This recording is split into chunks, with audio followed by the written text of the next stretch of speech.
आलसियों के भी कई प्रकार होते हैं, लेकिन मुख्यतः उनको 3 प्रकार में विभाजित किया जा सकता है। आइए जानते हैं इस कहानी के माध्यम से।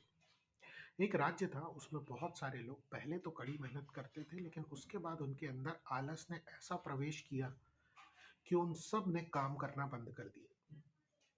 क्योंकि खेतों में फसल थी, साधन थे, थोड़ा बहुत पैसा भी था, सब ने काम करना बंद कर दिया और उन्होंने कहा कि हमें क्यों मेहनत करनी, क्यों काम करना। उनके आलस ने पूरी तरह घेर लिया।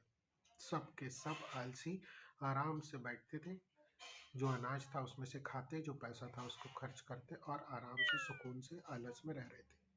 दिन भर पड़े रहते, कुछ नहीं करते। उनमें से कुछ लोगों को आलस त्यागने की इच्छा जागृत हुई, तो उन्होंने कहा कि हमें मेहनत तो करनी पड़ेगी, क्योंकि अनाज भी धीरे धीरे खत्म हो रहा है और अनाज की ज़रूरत पड़ेगी और पैसे की ज़रूरत पड़ेगी। तो उनमें से बहुत ही कम प्रतिशत लोगों ने अपनी खेती बाड़ी वापस से शुरू कर दी। अब वो खेती कर रहे हैं, लेकिन बाकी सारे जितने आलसी थे उन सबको भी अनाज और पैसे बराबर हिस्सों में बांट रहे, क्योंकि सब में बराबर बंटना चाहिए। आलसी खुश थे कि बिना मेहनत के अभी भी पैसा आ रहा है और कुछ प्रतिशत लोग काम कर रहे हैं। पहले प्रकार के आलसी हुए। दूसरे प्रकार के आलसी अब शिकायत करने राजा के पास पहुंचे, क्योंकि जो लोग मेहनत कर रहे थे उन्होंने कुछ दिन बाद कह दिया कि अब हम इन आलसियों को अनाज नहीं देंगे, पैसा नहीं देंगे, क्योंकि मेहनत हम करें और अनाज ये भी खाएं।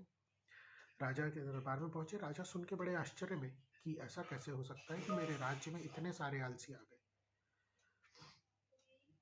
उन्होंने राजा से कहा कि आप हमें खाने और सोने का इंतजाम करके दीजिए, क्योंकि ये जो लोग मेहनत कर रहे हैं ये हमें कुछ खाने और सोने को नहीं दे रहे और हम तो आपके राज्य में हैं, आप राजा हैं। राजा ने कहा ठीक है। राजा ने उनके लिए एक आश्रम बनवाया।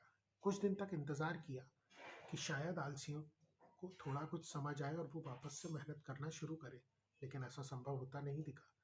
तो एक दिन राजा ने जानबूझकर एक कोने में खड़े होकर एक सिपाही से बोला, एक कोने से आग लगाना शुरू कर दो। जैसे ही आग लगी दिखी, उनमें से बहुत सारे लोग अपनी जान बचाने के लिए दरवाजे से बाहर की तरफ भागे। ये थे दूसरे प्रकार के आलसी। लेकिन उनमें 2 लोग ऐसे भी थे जो आग लगी देखकर भी नहीं उठे। उनमें से एक ने कहा कि पीठ में कुछ गरम गरम सा लग रहा है। दूसरे आलसी ने कहा, देखो मेरी तो आंखें बंद है और मेरी आंखें खोलने की इच्छा नहीं है, तुम एक काम करो, दूसरी करवट ले लो। राजा ये सब देख रहा था, लेकिन उसने फिर सिपाही को बोल के वो आग बुझवा दी और कहा, ये हैं तीसरे प्रकार के आलसी, जिनका कुछ भी नहीं हो सकता है। तो आप निर्णय करें, आप किस प्रकार के आलसी हैं